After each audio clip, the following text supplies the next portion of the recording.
Hi friends, எல்லாருக்கும் வணக்கம். என்னடா பொம்மைகளாக இருக்குன்னு பார்க்குறீங்களா? ஆமாங்க, நவராத்திரி ஃபெஸ்டிவல் வந்துருச்சு. நம்ம வீட்லேயும் நவராத்திரி கொலு பொம்மைலாம் வைப்போம்.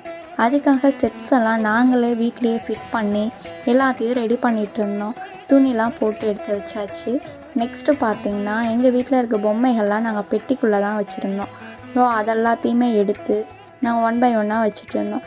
நாங்கள் வச்சுருந்த பொம்மைகள் எல்லாமே நாங்கள் கவரில் கட்டி வச்சுருவோம். ஏன்னா இந்த பொம்மைகள் பார்த்திங்கன்னா அப்படியே புதுசு மாதிரியே இருக்கும். நீங்களே பாருங்கள். எங்களுக்கு பார்த்திங்கன்னா இது 10வது வருஷம் இந்த கொலு பொம்மை வைக்கிறது. ஸோ எப்படா வைக்கிற மாதிரி எங்களுக்கு ஒரு ஹாப்பினஸ் எங்களுக்குள்ளேயே. ஸோ எல்லாத்தையும் வச்சுட்டு தொடச்சி ஃபுல்லாகவே நாங்கள் க்ளீன் பண்ணி எல்லா பொம்மைகளும் பார்த்திங்கன்னா நாங்கள் எடுத்து ஒன் பை ஒன்னாகவே நாங்கள் அரேஞ்ச் பண்ணி வச்சுட்ருந்தோம். எங்கள் வீட்டு கொலு பொம்மை பாருங்கள். இதுதான் எங்கள் வீட்டு கொலு பொம்மை. உங்களுக்கு பிடிச்சிருந்ததுன்னா கமெண்ட்டில் சொல்லுங்கள். நெக்ஸ்ட் வீடியோவில் கலசம் எப்படி வைக்கிறதுன்னு நான் சொல்கிறேன். டாடா, பாய் பாய்.